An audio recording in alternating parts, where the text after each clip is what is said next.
नमस्कार दोस्तों, आप सभी का हार्दिक स्वागत है आपके अपने चिरंजीवी क्लासेस के प्लेटफॉर्म पर। आज हम डिस्कस करने वाले हैं सीडीएस का एक क्वेश्चन पेपर आपका 2 आवर्स का जो हुआ था 2023 के अंदर as it is question paper हुआ था। और जैसा कि आप सभी का एग्जाम आ रहा है तो हमारी एक डिमांड या हमारी एक सोच है कि अपने स्टूडेंट्स को जल्दी से एक रैपिडली एक रिवीजन प्रोवाइड करा दी जाए ताकि बहुत सारे क्वेश्चन वो बच्चा घर पर बैठकर रिवाइज कर सके। तो ये धीरे धीरे काफी सारे क्वेश्चन पेपर्स की प्रैक्टिस सेट आपको मिलेगा। इवन अब जो भी एग्जाम आपके सामने आने वाले हैं, अब जो भी एग्जाम होंगे तो डिफेंस के लगभग सभी क्वेश्चन पेपर्स को हम आपके साथ में डिस्कस करेंगे ऑन रेगुलर बेसिस पर।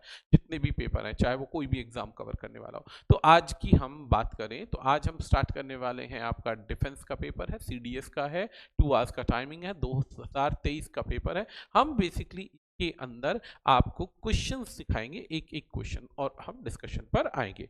तो पहला प्रश्न हम सभी के सामने क्या है? पहला प्रश्न है आपके सामने, each of the following sentence has word और वर्ड्स अंडरलाइंड। अंडरलाइन का मतलब जैसे कि हमने एक वर्ड्स को अंडरलाइन किया हुआ है, आप देख पा रहे हैं। अब ये वर्ड्स अंडरलाइन, तो आपको इन्हें ध्यान से पढ़ना, ध्यान से पढ़ने के बाद इनकी पार्ट ऑफ स्पीच को रिकॉग्नाइज करना है कि वो किस ऑप्शन से बिलोंग करते हैं, पार्ट ऑफ स्पीच से बिलोंग करना है कि वो किस पार्ट से बिलोंग करते हैं। एक तरीके से इस सवालों की अप्रोच अगर बढ़ानी है तो आपको ध्यान रखना पड़ेगा कि आपके सामने जब भी ऐसा कोई प्रश्न आए तो पार्ट ऑफ स्पीच में noun, pronoun, adjective, verb, adverb, ये जितने भी आपके 8 पार्ट ऑफ स्पीच है इनकी नॉलेज होना बहुत ज्यादा जरूरी है।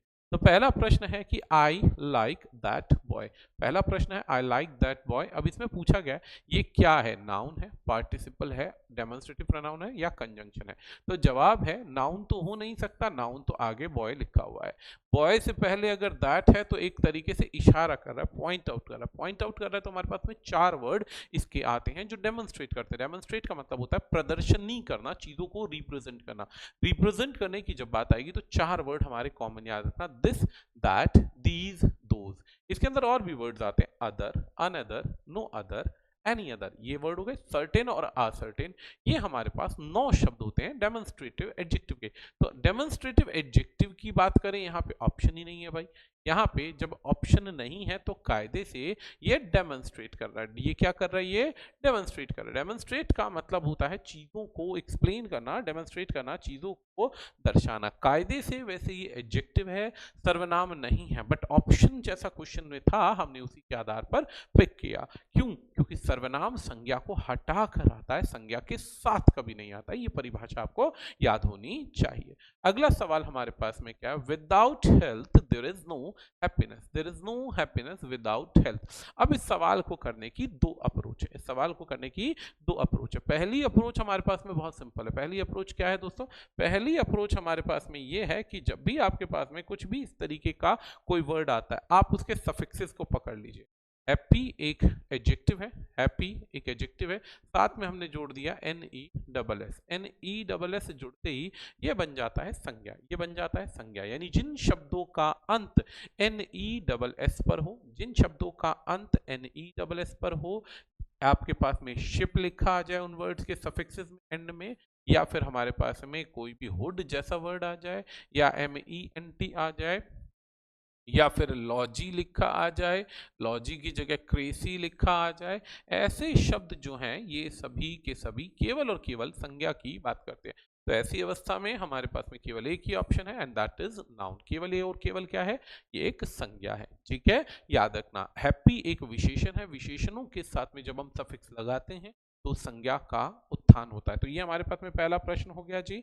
अगले सवाल की तरफ बढ़ते हैं। अगला सवाल क्या है भाई? You have no sense. You have no sense, तुम्हारे पास कोई सेंस नहीं, तुम्हारे अंदर दिमाग नहीं है। तुम में दिमाग नहीं है, सवाल आता है। तो यू हो गया सब्जेक्ट, हैव हो गई हमारे पास यहाँ पे एक तरीके से वर्ब, लेकिन ये प्राइमरी वर्ब का पार्ट लेती है। वर्ब के बाद चाहिए ऑब्जेक्ट, तो सेंस हो गया हमारे पास ऑब्जेक्ट। ऑब्जेक्ट के लिए नो। नो का मतलब संज्ञा से पहले जो भी शब्द आएगा वो विशेषण कहलाएगा। तो विशेषण है डिटर्मिनर। नो, नो की बात करते हैं तो ये न्यूमरल पार्ट हो सकता है, न्यूमरल पार्ट हो सकता है, नंबर दिखा सकता है, या फिर ये क्वांटिटी दिखा सकता है। विशेषण की बात करें तो 4 भागों में विशेषण बढ़ता है इस तरीके के अंदर, यानी कि अगर आपका काउंटेबल है तो आपके पास में डेफिनेट नंबर होगा या इनडेफिनेट, याद रखिएगा। और अदरवाइज ये क्वांटिटी है। क्वांटिटी यानी मात्रा। अब हमें कैसे पता चलेगा मात्रा आएगी या आपके पास नंबर आएगा? तो आगे वाले शब्द को देखिए, सेंस गिन नहीं सकते। यदि आगे वाला शब्द अनकाउंटेबल है तो विशेषण भी उसी हिसाब से आएगा।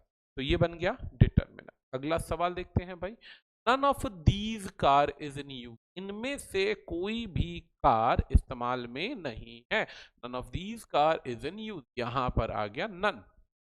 अब चारों पार्ट ये सर्वनाम के हैं, तो पहली पहचान करते हैं रिफ्लेक्सिव की। जिन शब्दों का अंत सेल्फ पर होगा या जिन शब्दों का अंत सेल्फ पर होगा, जिन शब्दों का अंत सेल्फ या सेल्फ पर होगा वो होते हैं प्रोनाउन। जैसे my self, himself, herself, itself, ये हमारे पास में क्या है गाइस, ये हमारे पास में है प्रोनाउन, वो भी रिफ्लेक्सिव प्रोनाउन। याद है ना, इनकम्प्लीट वर्ब अगर होगी, ट्रांजिटिव वर्ब होगी, तो आपको रिफ्लेक्सिव प्रोनाउन चाहिए होगा। आई मीन टू से whenever there is a requirement of object we use reflexive pronoun to complete the meaning of transitive verb।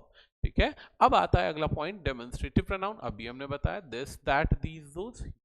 Distribute, बांटना, ईच, एवरी, नीदर, तो एक ही ऑप्शन बन गया indefinite, not definite, not definite. Not definite का मतलब होता है somebody, nobody, anybody, everybody, someone, known, anyone, everyone, ये इसकी सी में आ जाएगा। तो हमारा ऑप्शन जो बनता है वो बनता है डी ऑप्शन। अगला सवाल आता है, we shall now go, we shall now begin to work, अब हम काम को शुरू करेंगे। We shall now begin to work. अब सबसे पहला सेंटेंस हमारे पास ये आ जाता है नाउ। नाउ क्या है, नाउ टाइम इंडिकेटिंग वर्ड है। याद रखना, जो भी शब्द टाइम दिखाएगा, मैनर दिखाएगा, प्लेस दिखाएगा या फ्रीक्वेंसी की बात करेगा, टाइम, प्लेस, मैनर या फ्रीक्वेंसी, इनकी जब भी बात होगी तो इनकी बात करने के लिए आपके पास में सदैव एडवर्ब का यूज होता है। एडवर्ब क्या होता है, एडवर्ब इज यूज्ड या considered as a modifier. Modifier क्यों, क्योंकि मॉडिफाई करता है टाइम, प्लेस, मैनर या फ्रीक्वेंसी जोड़कर। नाउ क्या इंडिकेट कर रहा है, समय की बात कर रहा है। अगर ये समय की बात कर रहा है तो ये क्या बन गया, एक एडवर्ब बन गया। अगला सवाल आता है हमारे पास में, owing to his ill health, अपनी बुरी अवस्था होने की वजह से, बीमार होने की वजह से ही रिटायर्ड फ्रॉम द बिजनेस, वो बिजनेस से रिटायर हो गया। ओइंग टू एक बहुत अच्छा वर्ड है, ओइंग टू एक बहुत अच्छा वर्ड है। ओइंग टू का मतलब होता है बीमार होने की वजह से, बीमार होने की वजह से उसने रिटायरमेंट ले लिया। अब ओइंग टू हिज, ठीक है जी। अब बात करते हैं, ये डिटर्मिनर तो हो नहीं सकता है, इनटू पार्टिसिपल हो नहीं सकता है। अब बात आती है कि क्या ये कंजंक्शन है या ये पार्टिसिपल है, प्रीपोजिशन है, पार्टिसिप प्रपोजिशन है या फिर कंजंक्शन है। अब इस सवाल को देखते हैं तो ध्यान दीजिएगा, ये ओइंग टू जो होता है ये ड्यू टू का सिनोनियम बनता है, और ड्यू और टू ये कायदे से कोई कंजंक्शन का रूप नहीं देते, बट ये एक मार्जिनल कंजंक्शन का रूप ले लेते हैं, मार्जिनल कंजंक्शन का यूज ले लेते हैं। जब कोई सेंटेंस कंजंक्शन ना होके मार्जिनल कंजंक्शन का रूप लेता है तो वो एक तरीके से सब्स्टिट्यूट कहलाता है। तो एक तरीके से वो क्या कहलाता है, सब्स्टिट्यूट कहलाता है। सब्स्टिट्यूट कहलाता है यानी वो संज्ञा नहीं, विशेष, वो कंजंक्शन नहीं, कंजंक्शन की तरह है। लेकिन अगर आप इसे बात करें तो ये कंपाउंड प्रीपोजिशन, कायदे से क्या है, कंपाउंड प्रीपोजिशन है। जब भी हम किसी वर्ड के साथ में प्रीपोजिशन जोड़कर दिखाते हैं तो वो एक तरीके से प्रीपोजिशन में कंपाउंड प्रीपोजिशन बन जाता है या कॉम्प्लेक्स प्रीपोजिशन, ये पढ़ना आपको जरूरी है। आगे बढ़ते हैं, एक और सवाल हमारे पास में क्या है, एक और सवाल क्या है हमारे पास में, माई सिस्टर इज जस्ट 16, मेरी सिस्टर केवल 16 साल की है, and therefore not eligible to vote, 16 साल की है, वोट नहीं दे सकती। एंड अपने आप में कंजंक्शन आ गया, एंड अगर कंजंक्शन आ गया तो अब देयरफॉर क्या है, एंड अगर कंजंक्शन आ गया तो देयरफॉर क्या है, देयरफॉर क्या है। अब सेंटेंस में बात करते हैं तो पहला पॉइंट तो ये हो गया पॉजिटिव स्टेटमेंट, एंड जो है कनेक्टर है, देयरफॉर जो है ये अगले सेंटेंस के लिए यूज हो रहा है, तो कायदे से ये भी क्या है, कंजंक्शन है, ये भी क्या है, कंजंक्शन है। एंड देयरफॉर, एंड मतलब यहाँ पर रीजन दे रहा है, वैसे कायदे से एक कंजंक्शन यूज होती है। अगर हमारे पास सेंटेंस कभी ऐसा आ जाता है तो इस तरीके का सेंटेंस सुपरफ्लुअस होने की वजह से गलत हो जाएगा, सुपरफ्लुअस होने की वजह से गलत हो जाएगा। क्यों सुपरफ्लुअस होने की वजह से गलत होगा, क्योंकि सुपरफ्लुअस का मतलब क्या होता है, आवश्यकता से अधिक शब्दों का प्रयोग करना। अब ऑलरेडी कंजंक्शन लगा दिया तो दोबारा कंजंक्शन की किसी भी वाक्य में जरूरत नहीं होती।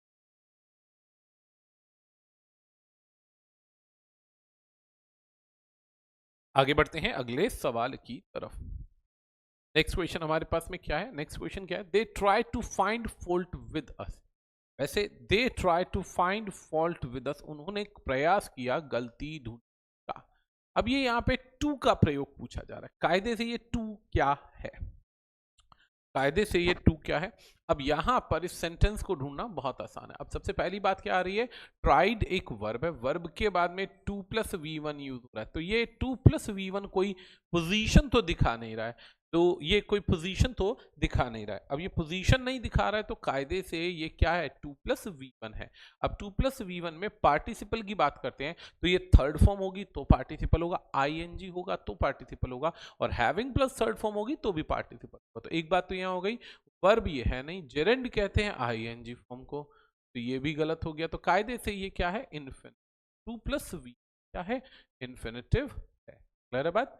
अगला सवाल आता है, विच वे शैल वी गो, किस रास्ते हमें जाना चाहिए, किस रास्ते हमें जाना चाहिए, विच वे शैल वी गो। अब यहाँ पे एक सवाल है, क्वेश्चन वर्ड है, चुनाव करना है, चॉइस करनी है, चुनाव और चॉइस करने के अंदर आपके पास में सवाल है, कौन से रास्ते पर हमें चलना है, किस रास्ते पर चलना है।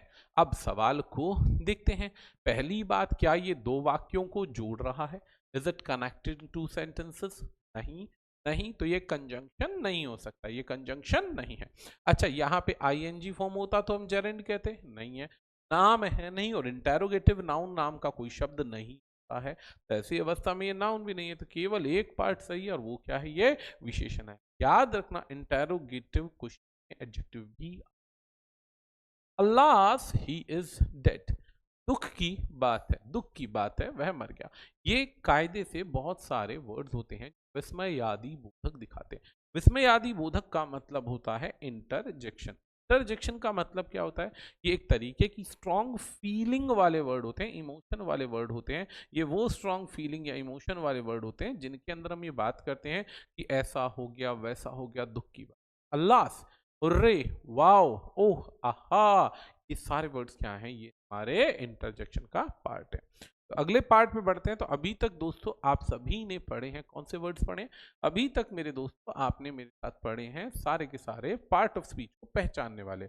आगे अब जो हमारे पास में वर्ड है, ये यहाँ पे ध्यान देना है, ये क्या है, एक तरीके से हमारे पास में वर्ड है जिसमें कहता है, each of the following sentence in the section has a blank space, has a blank space and is followed by 4 choices. अब यहाँ पे एक ब्लैंक स्पेस की तरह ये क्वेश्चन दिख रहा है, ये थोड़ा सा एडिटिंग के अंदर क्वेश्चन नहीं है, ठीक है जी। यहाँ पे ब्लैंक स्पेस है, मैं आपके लिए यहाँ पे स्पेस क्रिएट करता हूँ। ये यहाँ पे एक स्पेस है, यहाँ पे स्पेस है, रिक्त स्थान है, ये रिक्त स्थान एडिटिंग की गलती हो गई, टाइपिंग की गलती के अंदर नहीं दिखा। He was the dash speaker that I had ever heard, ये वो स्पीकर है जिसके बारे में मैंने कभी सुना था। अब सबसे पहला सेंटेंस आता है यहाँ पे, क्या है, most eloquent, more eloquent, very eloquent, eloquent. Eloquent का मतलब क्या होता है, एफिशिएंट को एलोक्वेंट, एफिशिएंट को एलोक्वेंट कहते हैं, एफिशिएंट को एलोक्वेंट कहते हैं। पहली बात तो ये ध्यान रखनी है। अब दूसरी बात क्या है कि इनमें से कौन सा सवाल आएगा। पहली चीज ध्यान रखनी है, क्या यहाँ पर इस वाक्य में कोई तुलना हो रही है, is we are we comparing something, क्या हम यहाँ पे किसी चीज को तुलना में ला रहे हैं, तो जवाब है नहीं, हम यहाँ कोई तुलना नहीं कर, तुलना नहीं कर रहे। तो ये मोर का इस्तेमाल तभी होगा when you are comparing two things. एक बात खत्म।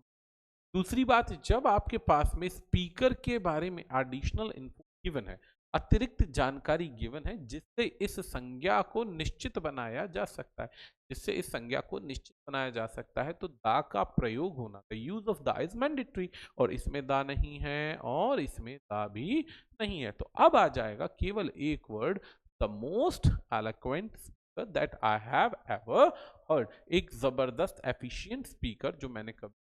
याद रखना, द के साथ में हमने क्यों लगाया मोस्ट, क्योंकि पहली बात, when we are specifically pointing out something over the, हम जब बेसिकली इस मुद्दे पर स्पेशली पॉइंट आउट करते हैं, ये वही है सबसे ज्यादा, तो उसके लिए आप द प्लस एडजेक्टिव का यूज करो। ये मोस्ट ऑफन तब यूज किया जाता है, द प्लस सुपरलेटिव, जब आप किसी चीज को स्पेसिफिकली दिखाना चाहते हैं और उसे ज्यादा। अगला सवाल हमारे पास में, नेक्स्ट क्वेश्चन क्या है भाई, यहाँ पे अब ब्लैंक्स देखने पड़ेंगे हमारे को यहाँ पे। तो यहाँ पे यू के बाद में ब्लैंक है, एक चीज के ब्लैंक हो गया। दूसरा ब्लैंक यहाँ पे क्या है, ये मोहन के बाद यहाँ पे है। यहाँ पे एक रिक्त स्थान है, एक रिक्त स्थान यहाँ पे लिव इन के बाद में। चलो जी, क्वेश्चन में ब्लैंक्स लगा दिए। What was the name of the person, उस व्यक्ति का नाम क्या है। टू एक प्रीपोजिशन है और प्रीपोजिशन के बाद हमेशा ऑब्जेक्टिव केस आता है, ये बात याद रखना। प्रीपोजिशन के बाद ऐसा ही वर्ड आएगा जो ऑब्जेक्टिव की बात करेगा। You spoke on the phone, वो बंदे का नाम क्या है जिससे बात कर रहे, बंदे का नाम क्या है जिससे पे बात करें, तो बंदे का नाम। अब सब्जेक्ट ऑलरेडी गिवन है यू, तो यहाँ पे हु तो सब्जेक्टिव केस को दिखाता है, वो तब आता जब सब्जेक्ट गिवन नहीं होता। विच का इस्तेमाल चॉइस या नॉन लिविंग को दिखाता है, चॉइस हो गई या नॉन लिविंग, नॉन लिविंग तो है नहीं और चॉइस करने की बात नहीं है, तो डायरेक्टली पूछा जा रहा। अब दो वर्ड बचे, हु या हुज।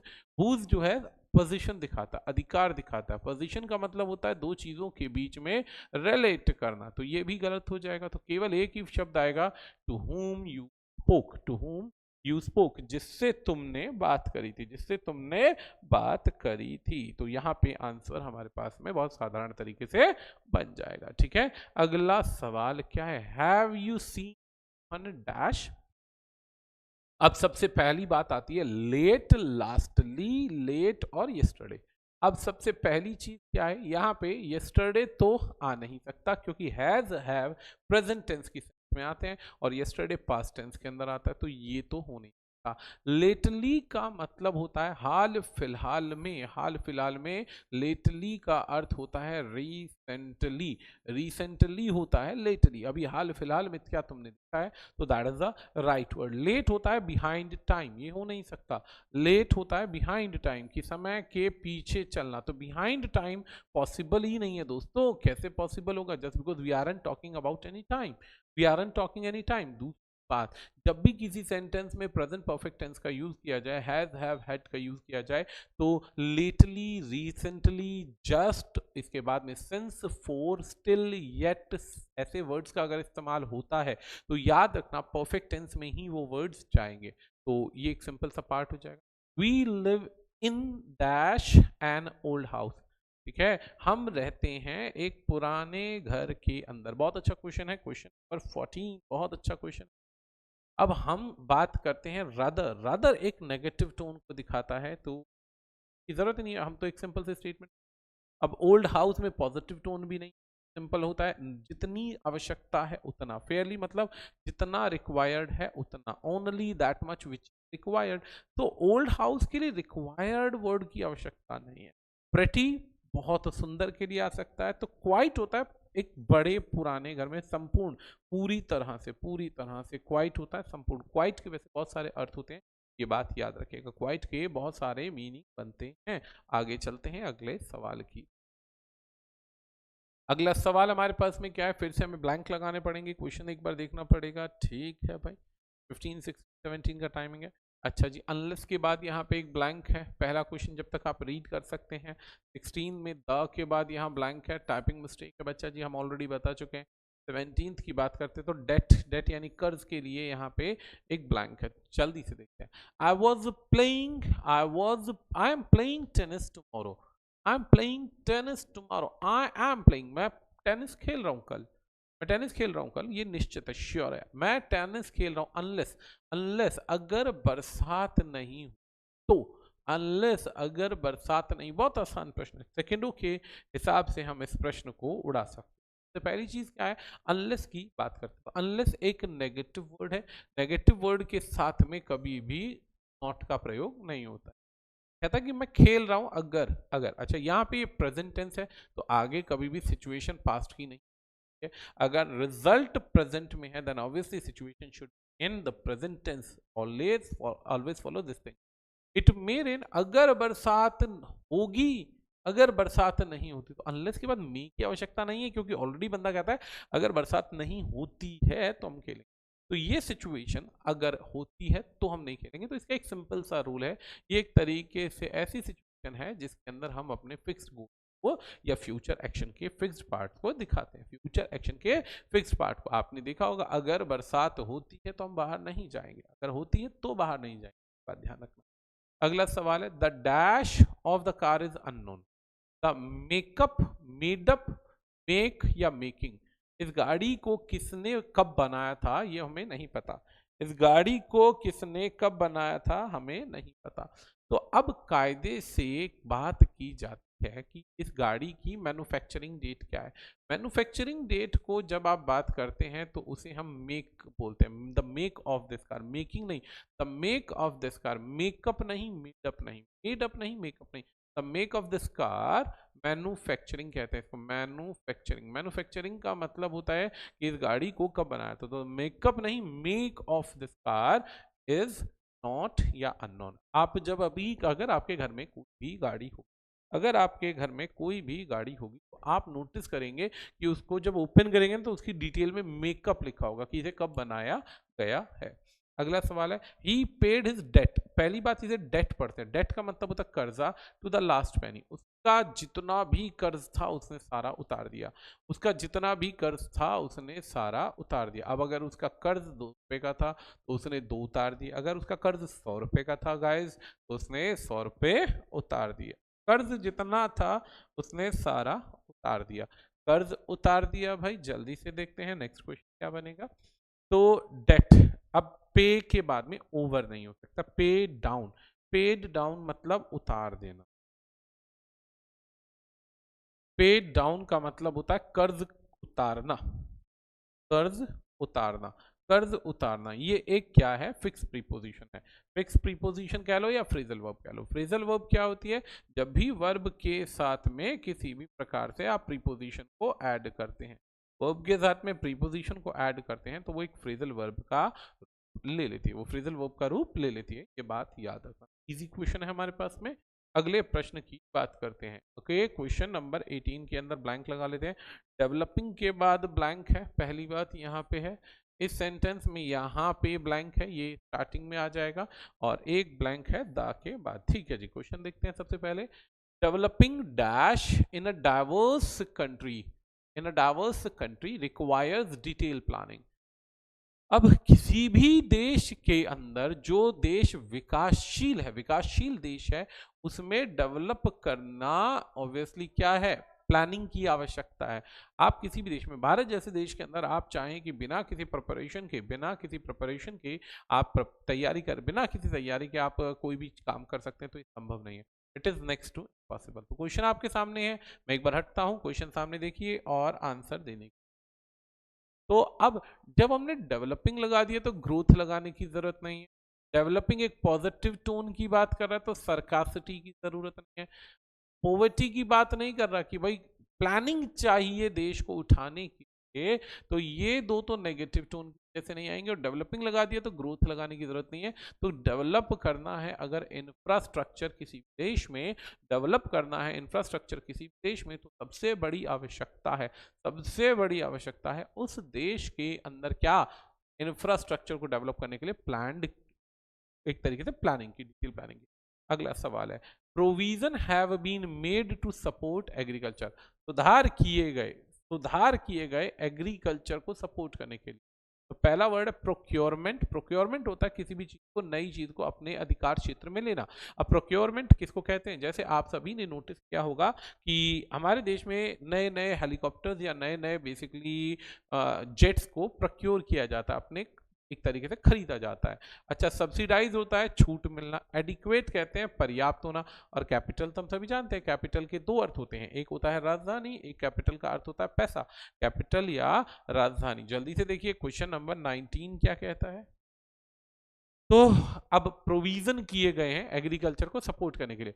अगर प्रोविजन किए हैं तो यहाँ पे कुछ खरीदारी नहीं हो रही है, कोई छूट की बात नहीं हो रही, सुधार किए जा रहे हैं। कैपिटल के दो अर्थ होते हैं, एक तो अर्थ होता है पूंजी और एक कैपिटल होता है राजधानी। एक होता है राजधानी और एक कैपिटल होता है मेन मुद्दा, विशेष कैपिटल। विशेष मुद्दे को भी कहते हैं, विशेष मुद्दे को भी कहते हैं स्पेशल मुद्दे, ठीक है ना। तो अब हमारे पास में यहाँ पे एक ही वर्ड आएगा, पर्याप्त मात्रा में सुधार किए गए, बहुत सारे सुधार किए गए ताकि देश में क्या किया जा सके, एग्रीकल्चर को सुधारा जा सके। अगला प्रश्न क्या है, the dash growth in the Indian financial market can be attributed to a number of reform.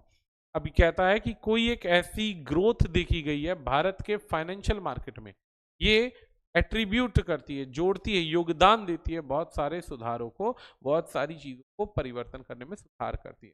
ठीक है जी। यहाँ पे एफिशिएंसी है, कैटास्ट्रोफिक घटना चक्र, फिनोमिनल घटना, एक तरीके से जबरदस्त अप्रोच को भी फिनोमिनल कहते हैं, और एक वर्ड है मिटियोर, एक और वर्ड है मिटियोर। जल्दी से आंसर देखिए, क्या आंसर बनेगा हमारे पास में।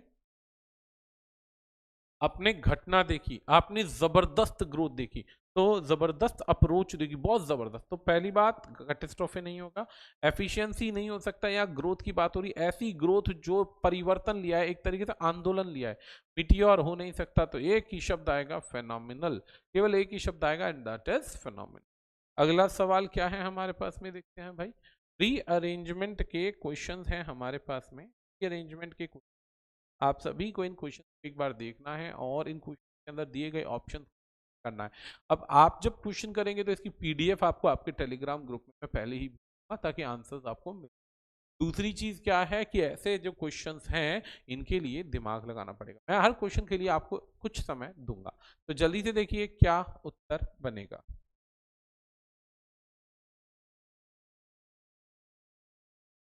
चलिए उत्तर देखते हैं। पहला, इंडिया हैज बिकम, क्या बन चुका है हमें नहीं पता, ठीक है। With with time accounting for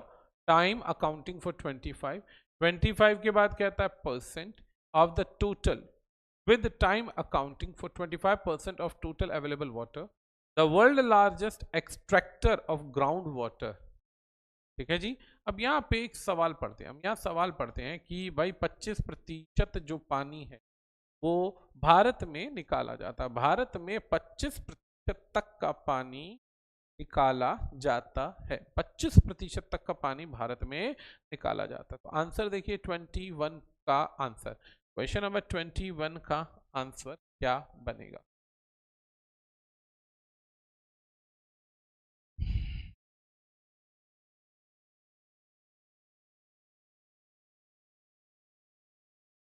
अब देखो यहाँ पे एक चीज तो हमें समझनी पड़ेगी कि भाई 25 के बाद में परसेंट का आना अनिवार्य है, जिन सेंटेंसेस में क्यू के डायरेक्ट बाद आर नहीं आ रहा है वो उत्तर हमारे नहीं बनते। ये देखो ये भी नहीं बनता है, और क्यू के बाद या तो ये बन रहा है या फिर और क्या बन चुका है, या फिर क्यू के बाद डायरेक्ट, अच्छा ये भी रिप्लेस कर रहा है। आपके पास दो ही ऑप्शन है। कहता है with time accounting for 25% of total water, India has become the world largest extractor of ground water. तो हमारा उत्तर ये बन जाएगा कि 25% पानी को इस्तेमाल अकेला भारत ही करता है, पूरे पैन वर्ल्ड के अंदर इंडिया का कोई कंपैरिजन नहीं, पॉपुलेशन में नंबर 1 पॉपुलेशन का पॉपुलेटेड कंट्री बन चुका है। जब पॉपुलेटेड कंट्री बन चुका है तो ऐसी अवस्था में पानी सबसे ज्यादा इंडिया में। अगला सवाल एक और देखिएगा, जल्दी से 2 प्रश्न है इसमें, पहले 22 नंबर पढ़ते हैं, 22 नंबर क्वेश्चन पढ़ते हैं जल्दी से, चलिएगा। क्वेश्चन नंबर 22 को देखते हैं तो क्या कहता है। क्वेश्चन नंबर 22 कहता है present existential perils all over the world, the extremes of the climate change. अब ये बड़ा कंफ्यूजिंग क्वेश्चन हो जाएगा क्योंकि इसके अंदर व्याकरण का कोई थ्योरी नहीं, ग्रामर का कोई थ्योरी नहीं, you are not getting any theory of grammatical portion. तो ऐसे प्रश्न को हल करने के लिए दिमाग लगाना पड़ेगा। तो चलो भाई देखते हैं, सवाल में पी क्यू और आर आ रहा है, ठीक है जी।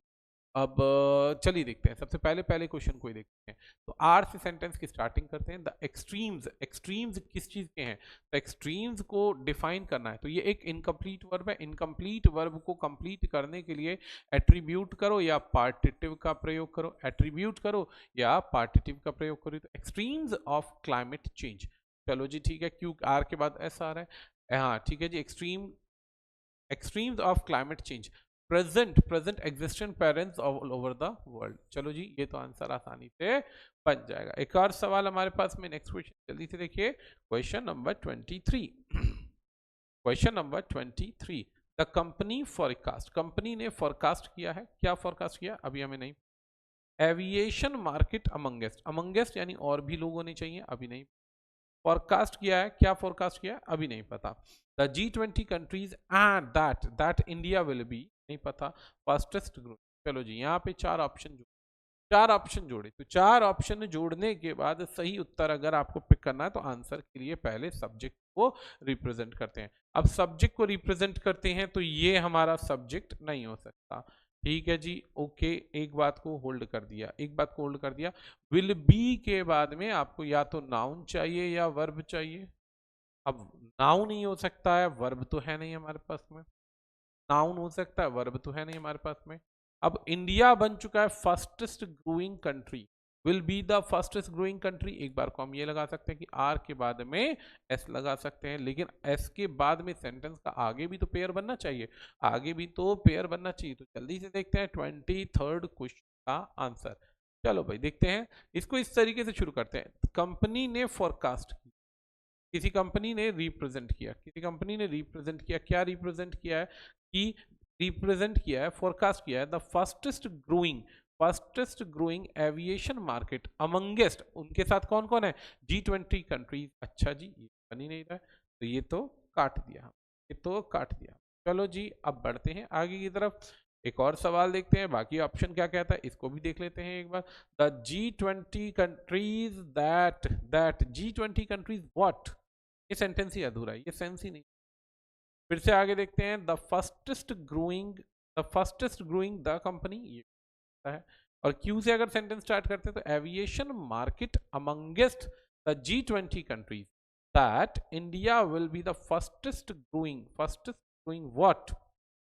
गड़बड़ है भाई, यहाँ तो ऑप्शन ही लगभग सारे गड़बड़ नजर आ रहे हैं, ऑप्शन तो सारे गड़बड़ नजर आ रहे हैं, ऑप्शन तो एक भी सही नहीं लग रहा है, एक भी ऑप्शन सही नहीं लग रहा है। क्यों? अमंगेस्ट को अगर हम एंडिंग करते हैं, देखो जैसे ये क्यू वाला है, तो अमंगेस्ट व्हाट, आपको आगे सेंटेंस देना पड़ेगा। अमंगेस्ट एक प्रीपोजिशन है, प्रीपोजिशन के बाद में किसी नाउन की जरूरत है, तो ये सेंटेंस हमारा अधूरा है। ठीक है जी, अब बात करते हैं कि आर पे खत्म हो सकता है, तो आर पे खत्म हो ही नहीं सकता, बीईबी एक वर्ब, वर्ब के बाद सेंटेंस चाहिए, तो ये दो तो पेयर बन नहीं सकते, ये भी पेयर नहीं बन सकता। अब कायदे से एक ये पेयर बनना चाहिए, अब ये पेयर बनता है तो ये भी अधूरा, ये एस पे एंड कर रहा है, तो एक बार देख लेते हैं। Aviation market amongst the G20 countries, ठीक है जी, यहां तक तो ठीक है। एविएशन मार्केट जिनमें G20 कंट्रीज है, दैट इंडिया विल बी, ठीक है जी। यहाँ पे क्यू के बाद आर आ गया, आर के बाद क्या है, the company forecast India will be company forecast the fastest growing, बल्कि होना ये चाहिए था the company forecast the fastest growing. कोई सेंस ही नहीं बन रहा, ये क्वेश्चन गड़बड़ है भाई, क्वेश्चन गड़बड़ है। लेकिन हाँ, ये बाकी ऑप्शन 100% गलत है, तो इसमें इस क्वेश्चन को छोड़ सकते हैं, बाकी बनना तो कायदे से कोई एक ऑप्शन चाहिए था। कई बार इससे पॉसिबल आता है कि एक आध क्वेश्चन गड़बड़ मिल जाता है, कई बार ऐसा होता है कि क्वेश्चन गड़बड़ मिल जाता है। आपकी आंसर की सीरीज में इन्होंने पी को आंसर दे रखा है, आंसर को जब चेक करते हैं तो इन्होंने पी को आंसर दे रखा है, और वो क्यों दे रखा है वो हमें नहीं समझ आ रहा है, वो क्यों दे रखा है वो हमें समझ नहीं आ रहा है। कंपनी ने फोरकास्ट किया, ठीक है जी, फास्टेस्ट ग्रोइंग के बाद में क्या, aviation market amongst the G3, ये तो इंडिया विल बी, ये अधूरा आंसर है, तो इस क्वेश्चन को छोड़ देते हैं। Not single answer is correct, एक भी आंसर इसमें करेक्ट नहीं है। अगला सवाल देखते हैं, क्वेश्चन नंबर 24, क्वेश्चन नंबर 24 क्या कहता है, एक बार देखते हैं भाई। Okay, near villages and हर्डर camps, ठीक है जी, हर्ड से हर्डर कैंप बना, हर्ड पशु और मवेशी, ठीक है जी, ओके है। आगे बढ़ते हैं, shengdongs are traditional what, stone walls usually built, stone walls है जिन्हें बनाया गया है, trapping pits with inverted funnel shape, यानी कि इस क्षेत्र के पास में कुछ फनल शेप के पिट्स यानी गड्ढे बनाए गए हैं, गड्ढे बनाए गए हैं। तो क्वेश्चन नंबर 24 को देखते हैं, इस क्वेश्चन को एक बार, क्या कहता है क्वेश्चन नंबर 24, चलिए देखते हैं। तो सबसे पहला सवाल हमारे पास में, सेंटेंस में एक ही वर्ड है जो सेंटेंस की शुरुआत कर रहा है, और वो है शेंगडोंग्स। शेंगडोंग से एक सेंटेंस हमारा कौन सा शुरू हो रहा है, डी वाला। एक बार इसको देख लेते हैं। शेंगडोंग्स आर ट्रेडिशनली, क्या है, शेंगडोंग्स क्या होते हैं, ट्रेडिशनली ट्रैपिंग पिट्स है, ट्रैपिंग पिट्स है जिसकी फनल शेप्ड है, ठीक है जी, फनल शेप्ड स्टोन वॉल्स है, दीवारें हैं, यूजुअली बिल्ड की जाती है गांव के आसपास। तो बहुत सिंपल क्वेश्चन है ये, तो चलो आसानी से बन गया। अगला सवाल देखते हैं, क्वेश्चन नंबर 25, क्वेश्चन नंबर 25 क्या कहता है, सेंटेंस देखते हैं। Several antiquities from others nations over the years, India has brought back अब भाई दो चीजें तो समझ में आ गई कि सेंटेंस की स्टार्टिंग आर से होगी, क्योंकि हमारे पास में सब्जेक्ट की शुरुआत आर है, यानी इन दो में से सेंटेंस देखेंगे, बाकी दो ऑप्शन तो हम काट देंगे, क्योंकि किसी भी सेंटेंस की स्टार्टिंग के लिए सब्जेक्ट की रिक्वायरमेंट मैंडेटरी होती है। तो इंडिया हैज के बाद में वर्ब की थर्ड फॉर्म चाहिए। अब इंडिया के बाद सेवरल एंटिक्विटीज है और नेशंस, ये तो सकता, तो ब्रॉट बैक हमारा आंसर बन जाएगा। इंडिया हैज ब्रॉट बैक, वापस लेकर आया क्या, several antiquities from other Nations over the years, over the year. तो ये हमारे पास में आंसर बन सकता है। अगला क्वेश्चन देखते हैं, क्वेश्चन नंबर 26। क्वेश्चन नंबर 26 क्या कहता है, चलिए देखते हैं भाई। क्वेश्चन नंबर 26 कहता है the Aravali hill ranges of Yamuna river and are spread over out over the natural landscape, और एक कहता है द बायोडायवर्सिटी पार्क। अब यहां पर एक चीज समझ में आती है कि सेंटेंस जरूरी है सब्जेक्ट को, ठीक है जी। अब ये नेचुरल लैंडस्केप तक फैली हुई है, तो ये तो बायोडायवर्सिटी पार्क तो हो नहीं सकते, अरावली हिल्स की बात करता नजर आ रहा है। पहले इसी को देखते हैं, Aravali hill ranges are spread out over natural landscape, ठीक है। फिर इसके बाद में क्या आता है, नेचुरल लैंडस्केप्स आता है, फिर आता है the biodiversity parks of Yamuna river. गलत हो गया उत्तर, क्या कांशन, बात ही खत्म। यानी हम यहाँ पे तुक्का नहीं भिड़ा सकते, का तुक्का नहीं बढ़ा सकते, तो ऐसी अवस्था में एक तो गलत हो गया। अब यानी या तो सेंटेंस अरावली से शुरू होना था, और अरावली से शुरू नहीं हो रहा है, तो फिर शुरू होगा बायोडायवर्सिटी पार्क से। तो चलो भाई इसको भी पढ़ लेते हैं एक बार। बायोडायवर्सिटी पार्क्स, ओके जी, आर कहता है are spread over the natural landscape, ठीक है जी, ऑफ यमुना रिवर, बिल्कुल ठीक है, and perfect answer Himalaya ranges है। जरूरी नहीं है कि जो क्वेश्चन आप देख रहे हैं वो फर्स्ट इंस्टांस में एक बार में बन जाए, it is not mandatory. Mandatory नहीं है कि पहले इंस्टांस में कोई भी क्वेश्चन झटाक से एक बार में बन जाए, इट टेक्स सम टाइम, ठीक है, कभी कभी से समय की आवश्यकता होती। अगला नंबर है 27 नंबर क्या कहता है भाई, 27 नंबर कहता है question the family find out का फाउंड आउट, क्या found out, their mother's friend were going to that some of Poland in a car. फैमिली ने पाया कि उनकी माता अपने दोस्तों के साथ पोलैंड जा रही है, ओके जी, है उत्तर। एक बार इस उत्तर को देखते हैं। दैट से सेंटेंस की स्टार्टिंग नहीं हो सकती, देयर मदर किसकी मदर है हमें नहीं पता, पोलैंड इन द कार से सेंटेंस स्टार्ट नहीं हो सकता, तो कायदे से फिर से एक बार इससे स्टार्टिंग करते हैं। फैमिली फाउंड आउट क्या, found out Poland in the car, या sorry that some of their mother's friend, कि दैट क्या पाया, माता के कुछ दोस्त जा रहे हैं Poland in a car, A option सही है। बहुत ही आसान प्रश्न बनता है। अगला सवाल देखते हैं भाई, क्वेश्चन नंबर 28 नंबर क्वेश्चन क्या कहता है, एक बार देखते हैं, रीड कीजिए यहाँ पे 28 नंबर क्या कहता है, एक बार देखते हैं। मैं जानकर एक बार साइड हो जाता हूँ, ताकि आपको क्वेश्चन रीड करने का पर्याप्त मौका मिल जाए। तो चलो जी क्वेश्चन नंबर 28 को पढ़ते हैं। Earth may seem immense, okay जी, what, from the perspective of humans, आदमी के नजरिए से, एंड ऑलमोस्ट लिमिटलेस की लिमिट खत्म है, लिमिट बहुत ज्यादा है, लिविंग ऑन इट सरफेस पे रह रहे हैं। अब यहाँ पर चार ऑप्शन बने, इन चार ऑप्शंस के आधार पे, चार स्टेटमेंट्स के आधार पे सही उत्तर का चयन कीजिए। आपके पास कुछ समय दिया जाएगा, जैसे जैसे क्लासेस हमारे पास में पसंद आने लगेंगी तो हम इसको लाइव भी कर देंगे, कुछ दिनों के अंदर कुछ दिनों में हम इसको लाइव भी कर देंगे। तो चलिए भाई देखते हैं क्वेश्चन क्या बनता है, ठीक है, चलो भाई देखते हैं।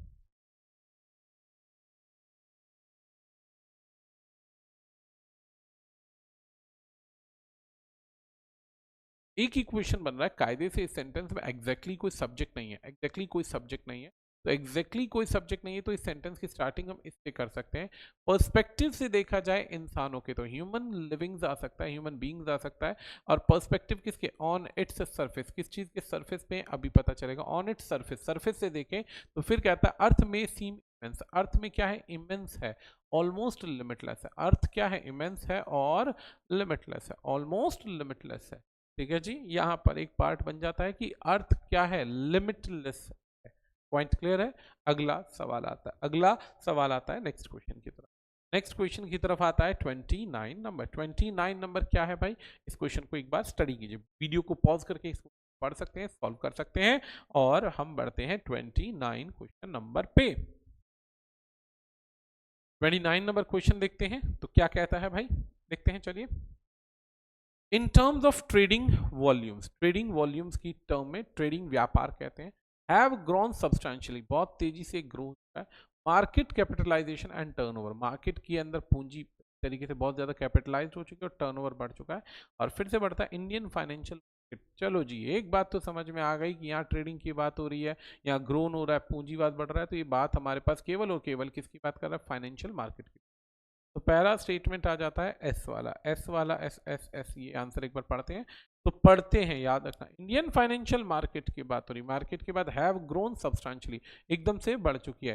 किस चीज में बढ़ी है, वॉल्यूम्स की ट्रेड में, यानी लोग वॉल्यूम में ट्रेडिंग करने लगे। Market capital and turnover, market capital यानी ट्रेड वॉल्यूम में बढ़ी और मार्केट की कैपिटलाइजेशन बढ़ी है, पैसा बढ़ा है और टर्नओवर भी बढ़ा है। ये आंसर हमारा सही बन जाएगा, ये आंसर सही बन जाएगा। बढ़ते हैं अगले प्रश्न की। अगला प्रश्न क्या है भाई, यहां पर एक प्रश्न और है, emerge at last into those who passed through country of unearthly beauty that valley of darkness। ये जबरदस्त क्वेश्चन, ये एक्चुअली एक किताब के अंदर दिए गए लेसन का पार्ट है, घाटियों पर आधारित है। चलिए इसे पढ़िएगा। क्वेश्चन क्या कहता है, अभी सेंटेंस को जब आप पढ़ना स्टार्ट करते हैं, जब भी सेंटेंस को पढ़ना स्टार्ट करते हैं तो सब्जेक्ट वाली फॉर्म तो केवल आपको क्यों में नजर आती है। दोज यानी वे लोग, हु पास्ड थ्रू, गुजरे हैं, किस चीज के पास से गुजरे हैं, पास्ड थ्रू, जो गुजरे हैं किसी भी चीज के पास से। दैट वैली ऑफ डार्कनेस, गुजरे हैं उस वैली ऑफ डार्कनेस जो एमर्ज होती है एक कंट्री ऑफ अनअर्दी, जो एमर्ज होती है बाद में कनेक्ट होती चली जाती है एक अनअर्दी। आंसर बन।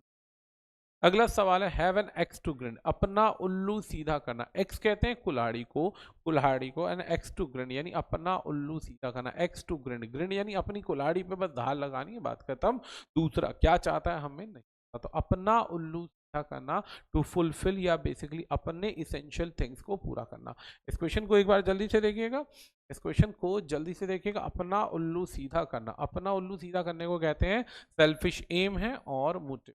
हैव सेल्फिश एम और motive, whenever you want to indicate कि भैया मुझे तो सिर्फ अपने काम से मतलब है और किसी काम से मतलब ही नहीं है, तो सेल्फिश एम्स हैं और इसके मोटिव्स हैं। बाइट द बुलेट, बुलेट यानी गोली को काटना, गोली को काटना। अब कोई ऐसा है जो गोली को काट सकता है, is anybody who can bite the bullet, bite the bullet, bullet को काट सकता है, कोई ऐसा है, संभव है? तो जवाब तो हो नहीं सकता। लेकिन अगर किसी को काटना पड़ जाए तो सिचुएशन कैसी होगी, सिचुएशन ऐसी होगी, सामना सामना करते हुए बुरे हालात हो जाएंगे, डिफिकल्टी आ जाएगी और ऑब्वियसली अनप्लीजेंट माहौल हो जाएगा। It will be very difficult for that body to basically face that situation, बहुत कठिन हो जाएगा। ठीक है ना। अगला वर्ड है लाफिंग स्टॉक, हंसी के ठहाके लगाना, हंसी के ठहाके लगाना। अब यहाँ पे क्या, someone who does something very stupid and is avoided fun of, किसी का मजाक बनाया जा रहा है मूर्खों वाली हरकतों पर, कॉन्फ्लिक्ट को अवॉइड करना। लाफ एट समवन, किसी पर हंसना। और जोवियल एंड रेस्पेक्टेड पर्सन, एक ऐसा व्यक्ति जो बहुत ज्यादा जोवियल है और रेस्पेक्टेड पर्सन है। तो ऐसा नहीं होता है, इसका मतलब होता है लाफिंग स्टॉक का मतलब होता है, कई बार चार्ली चैपलिन के नाटक देखते हैं, क्या है, लाफिंग स्टॉक्स है। लाफिंग स्टॉक्स का मतलब होता है वो हंसी का केंद्र है, लोग उस पर बहुत हंसते हैं क्योंकि वो ऐसी कोई ना कोई एक्टिविटी करता रहता है। अगला वर्ड है पे ओवर द ऑड्स, पे ओवर द ऑड्स मतलब कहने का बुरी अवस्थाओं के लिए भी पैसे को झेलना, पे ओवर द ऑड्स। क्वेश्चन देखिए जल्दी से, पे ओवर द ऑड्स यानी आप ऐसी अवस्था में पे कर रहे हैं जो आपकी बेसिकली आवश्यकता नहीं है या जरूरत से ज्यादा महंगा है, या जिसे पे करते हुए आपको बहुत ज्यादा प्रॉब्लम्स हो रही है। तो बहुत ज्यादा प्रॉब्लम्स अगर हो रही है तो पे ओवर द ऑड्स का मतलब होता है to pay more for something than it is worth, than it is worth यानी जितनी कीमत है उससे ज्यादा उसका पे करना पड़ जाए। अगला सवाल है प्ले टू द गैलरी, ये बहुत अच्छा वर्ड है, play to the gallery, play to the gallery. अब play to the gallery, gallery किस चीज की होती है, आर्ट की होती है, डिजाइन की होती है। तो बेसिकली लोग पेंटिंग्स करते हैं, पेंटिंग्स करते हैं तो पेंटिंग को गैलरी में इस तरीके से सजाते हैं कि वो प्ले बन जाए और लोगों की आंखें वहां से ना हटे, आंखें वहां से ना हटे। तो प्ले टू द गैलरी का मतलब होता है टू से things that will make people admire you, यानी कुछ ऐसा कर देना जिससे लोग आपकी तारीफ करने पर मजबूर हो जाएं। Be in the soup, soup के अंदर होना। अब सूप के अंदर होना ये कैसा सवाल है, be in the soup, be in the soup का मतलब होता है सूप के अंदर होना। पुराने टाइम पीरियड में आप कार्टून देखते होंगे तो कार्टून्स के अंदर क्या होता है, एक व्यक्ति या जिसको भी मारना होता है ना, उसको उठा करके बड़े से टब में डाल देते हैं, उसमें सब्जियां काट के उसको पकाना शुरू कर देते हैं। तो ये बी इन द सूप होता है, बी इन द सूप होता है। ट्राइबल लोग ऐसे ही काम करते थे, तो इसे कहते हैं be in trouble. A turn of the screw, a turn of the screw, a turn of the screw, screw क्या होता है, किसी भी चीज को कसना, पेचकस के लिए हम इसका यूज करते हैं। टर्न होता है basically, turn off the screw मतलब पेचकस से किसी भी चीज को टाइट करना, पेचकस से किसी भी चीज को टाइट करना। अब टाइट करना, सुधारना या ज्यादा टाइट कर देना। Turn off the screw, screw ही पलट देना, ठीक है। Begin behave in a positive manner, नहीं भाई। चेंजिंग पीपल ओपिनियन, लोगों को बदल देना। बिकम अनपॉपुलर, ये तो नहीं हो सकता। Action which makes a bad situation worse, यानी इतनी ज्यादा। अब स्क्रू होता है, स्क्रू कहते हैं बेसिकली पेच को। अब कई बार क्या होता है, आप उसको बहुत तेजी से घुमा रहे होते हो और वो तेजी से घुमाने के चक्कर में क्या होता है, ऊपर से उसकी चूड़ी जहां पे वो पेच लगता है, पेचकस लगता है, वो टूट जाए। पेचकस टूट जाए तो ऐसी अवस्था में स्थिति और बर्बाद हो जाती है। तो टर्न ओवर द स्क्रू कह सकते हैं। अब यहाँ पे एक वर्ड आता है hot white elephant. White elephant होता है बहुत कॉस्टली चीज, बहुत ब्यूटीफुल बट कॉस्टली, और जिसे झेलना बहुत कठिन हो, जिसको संभालना बहुत कठिन हो, तो यूज भी ना हो, उसको हम कहते हैं white elephant. Something very costly. पुराने टाइम पीरियड में अफ्रीकन एलिफेंट्स जो होते हैं, ये बेसिकली किसी काम के नहीं, किसी काम के नहीं होते, और ये सिर्फ ब्यूटी को रिप्रेजेंट करते हैं। पुराने टाइम में इंडिया में भी ऐसे बहुत सारे एलिफेंट्स थे जिनका काम सिर्फ शादी में आने वाले लोगों पे इत्र बरसाना था, पानी बरसाना था, या पानी की फुहार मारना, इसके अलावा कोई काम, तो वो बहुत महंगे पड़ते। अगला वर्ड है हॉट पटेटो। हॉट पटेटो होता है, हॉट पटेटो क्या होता है पहले सोचिए, गर्म आलू, एकदम गर्मा गर्म आलू की बात हो रही है। हॉट पटेटो, हॉट पटेटो क्या होता है, अब जल्दी से अगर देखें तो मुसीबत से, something that is difficult to deal.